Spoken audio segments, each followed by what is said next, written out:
Fatah Ali Khan. This is Democracy Now!, democracynow.org, The War and Peace Report. I'm Amy Goodman with Nermeen Sheikh. WikiLeaks founder Julian Assange has taken refuge in Ecuador's embassy in London and asked for asylum. Assange made the move Tuesday in a last-ditch bid to avoid extradition to Sweden over sex crime accusations. Earlier today, police in London announced Assange is now subject to arrest because his decision to spend the night at the Ecuadorian embassy violated the conditions of his bail. Assange is seeking asylum because he fears extradition to Sweden may lead to his transfer to the United States, where he could potentially face charges relating to WikiLeaks. In an apparent reference to the United States, an Ecuadorian official said Assange fears being extradited, quote, to a country where espionage and treason are punished with the death penalty. The Ecuadorian government says Assange can stay at the embassy for now as it reviews his request for asylum. In a statement, the Ecuadorian embassy said, quote, as a signatory to the United Nations Universal Declaration for Human Rights, with an obligation to review all applications for asylum, we have immediately passed his application on to the relevant department in Quito. In 2010, Ecuador invited Assange to seek residency there, but quickly backed away from the idea, accusing him of breaking U.S. laws. In a moment, we'll be joined by one of Julian Assange's lawyers. But first, I want to turn to a recent episode of Julian Assange's TV show, The World Tomorrow, on RT, in which he interviewed Ecuadorian President Rafael Correa. President Correa, why did you want us to release all the cables? Those who don't owe anything have nothing to fear. We have nothing to hide. Your WikiLeaks have made us stronger, as the main accusations made by the American embassy were due to our excessive nationalism and defense of the sovereignty of the Ecuadorian government. Indeed, we are nationalists. Indeed, we do defend the sovereignty of our country. On the other hand, WikiLeaks wrote a lot about the goals that the national media pursue, about the power groups who seek help and report to foreign embassies. We have absolutely nothing to fear. Let them publish everything they have about the Ecuadorian government. WikiLeaks founder Julian Assange interviewing Ecuadorian President Rafael Correa on his show, The World Tomorrow, on RT. Well, for more on Julian Assange's decision to seek asylum in the Ecuadorian embassy and in Ecuador, we're joined by Michael Ratner, President Emeritus of the Center for Constitutional Rights, lawyer for Julian Assange and WikiLeaks. Michael, welcome to Democracy Now! Talk about this surprise move of Julian Assange. Well, I was completely surprised by it. In fact, I got a tweet from, or no, a text message from you, Amy, that said, Michael, Julian Assange has gone into the Ecuadorian embassy. So that really surprised me. On the other hand, if you look at what he was facing, I've been really very upset and nervous for really since he lost the decision in the High Court of England on the 14th of June. Because here's his situation. He's about to be extradited now to Sweden. Sweden does not have bail. Now, these are on allegations of sex charges, allegations, no charges, and they're to interrogate Julian Assange. But despite that, he would have been in prison in Sweden. At that point, our view is that there was a substantial chance that the U.S. would ask for his extradition to the United States. So here you have him walking the streets in London, sure, under bail conditions, going to a jail in Sweden where he's in prison, almost an incommunicado prison. U.S. files extradition. He remains in prison, and the next thing that happens is whatever time it takes him to fight the extradition in Sweden, he's taken to the United States. There's no chance then to make political asylum application any longer. In addition, once he comes to the United States, we just hold up Bradley Manning as example one of what will happen to Julian Assange. Underground cell, essentially abuse, torture, no ability to communicate with anybody, facing certainly a good chance of a life sentence with a possibility, of course, of one of these charges being a death penalty charge. So he was in an impossible situation. And in my view, it is a situation of political persecution of Julian Assange for his political activities, and it does fit within the asylum application procedure under the Declaration of Human Rights, which is what President Correa, or at least what the embassy in London was mentioning. His choices were terrible. Not that they're so great right now. I mean, now he's in the embassy in London. He's asked for political asylum. The Ecuadorians will decide whether to give him political asylum or not. Assuming they do, whatever time it takes, what happens then? He gets political asylum. How does he then leave the embassy? And that's a difficult question. He may need, the Ecuadorians could ask the British for a safe passage to get him out of London and into Ecuador. On the other hand, it's conceivable that the English could, the Britishers, the UK, could arrest him if he tries to leave the embassy, even if it's in a diplomatic car. And while I think that might be illegal, it's taking a big chance. So now he is in the embassy and having to stay there indefinitely until this situation can resolve. But let me just say, the other situation was so terrible in my view. The extradition to Sweden, which was really, it's not about the charges in Sweden. There's no charges. It's not about the allegations in Sweden or the interrogation. I think if the United States tomorrow said, we will not be prosecuting WikiLeaks or Julian Assange, there will be no indictment of him, the grand jury is over, et cetera, et cetera, I don't think Julian Assange, I haven't spoken to him about this, I don't think he would have any issue about going to Sweden for interrogation on these charges. It's really, what this is about is the United States wanting to get their hands on him, put him into an underground cell with no communications, give him life imprisonment, and of course people have already called for his death in the United States. And he was faced with really a terrible situation, considering that he is the person who, as a publisher and journalist, has exposed massive U.S. war crimes in Iraq and Afghanistan, and the WikiLeaks cables. Well, his extradition proceedings were supposed to commence next week, June 28th. Do you have any idea how long an application for political asylum, such as the one that he's filed, normally takes? I mean, for Ecuador to make a decision. I'm not sure I understood the extradition proceedings. Sending him to Sweden, the decision to... Right, the decision to go to Sweden, he would have had to be in Sweden by July 7th, so it's very soon.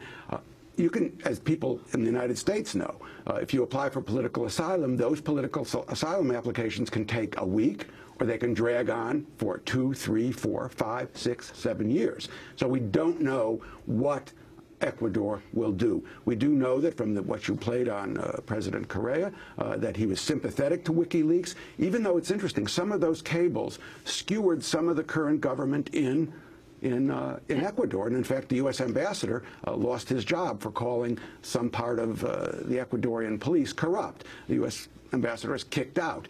So that even though some of those skewered some part of the Correa government, President Correa was willing to say, I believe in what WikiLeaks is doing. We need transparency, and WikiLeaks is taking a very positive step. For people who aren't following this that closely, you talked about an indictment against Assange by the United States, a grand jury, a secret grand jury. What do you understand the U.S. wants with Assange? And why wouldn't they have moved on that while he was in Britain? I mean, he wasn't walking a free man, but he was able to walk around during the day, and he was home at night, so they could have gotten him any time. Right. It would, for the U.S. to move within Britain, of course, it would have complicated matters a great deal, because then he's facing a Swedish prosecution, and then the U.S. comes in. So what happens to the U.S.? To the U.S. indictment, and then of course Julian Assange gets notice that he's been indicted in the United States, and of course it makes his situation more precarious. And in addition, he would have probably been able to remain on the streets in London, whereas the U.S. really, I think, probably understood that as soon as he gets into Sweden, he's in prison. Those charges may not amount, those allegations may not amount to anything once he testifies, once he gives evidence, and then they can keep him in prison with this warrant. And I also think that if you look at the situation, Sweden versus the UK can take years to get someone extradited. I mean, we know of the case, I forgot his name, but the young man who supposedly hacked into the Pentagon computer to find out about UFOs. 7, 8 years on his extradition. Incredible extradition lawyers in London. It's a big country. Sweden, Whatever we think of Sweden, its justice system certainly seems to have some problems because Julian Assange would be in jail without bail. And also, it's a smaller country and just can be knocked around more by the United States. And why the U.S. wants Julian Assange, why the U.S. would prosecute him over WikiLeaks? This has nothing to do with the sex crimes charges. No, it's nothing, but it's the ultimate issue in this case. The allegations about sex crimes are, as I said, I think will be disposed of quickly. I don't think those are the issues underlying it. Has really. Right, we should say, I shouldn't say sex crimes charges, because he wasn't charged. Allegations of sex crimes where he would be questioned in Sweden and possibly let go. Oh, that's very conceivable. I mean, it's very conceivable. But when you say possibly let go, it's important to understand he's in prison while that proceeding is going on. The minute there would be someone in court, assuming there's an indictment of Julian Assange, there would be someone in court when they say, we order you released, they would file the warrant at that moment, and Julian Assange would not be able to leave the court, would be back in prison, and would be in the United States, where only his lawyers will probably be able to communicate with him, and I probably wouldn't be able to say a word about what he ever said to me. But let's look at what he's facing. The claim would be that he's being investigated for espionage, essentially for transmitting, quote, secrets of the U.S. government that were classified that could harm the United States in some way. And that's the espionage indictment. That's what Bradley Manning is being looked at for under military law, and that's what they would want to look at Julian Assange for. And there's a grand jury that's been going on really since at least 2011. We have the Stratfor emails that say that there's a sealed indictment against Julian Assange. We have recently 2 people who have some association with WikiLeaks being questioned again by the FBI around about Julian Assange and WikiLeaks. Who is that?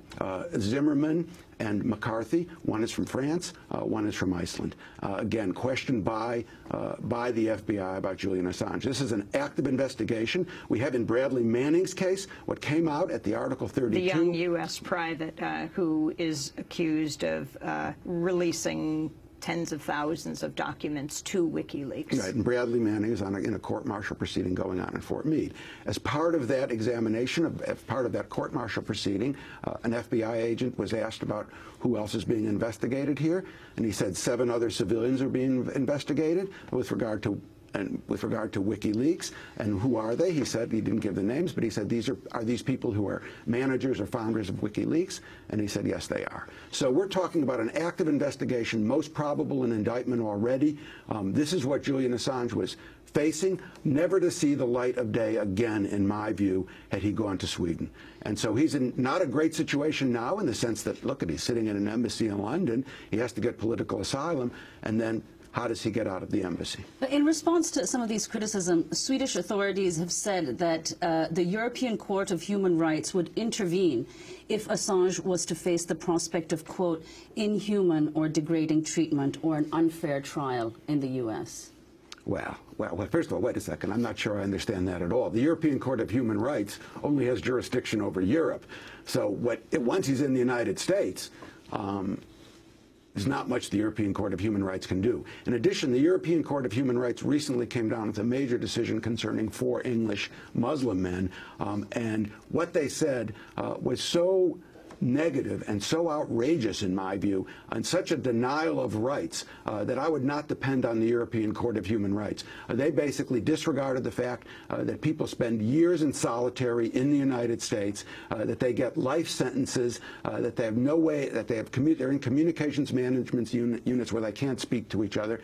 And despite all of that evidence in the European Court of Human Rights, they just approved the extradition of 4 people from the United Kingdom. So I would not put anything on the European Court of Human Rights as positive for this case. Let's go to Julian Assange in November, after he lost his initial appeal. I have not been charged with any crime in any country.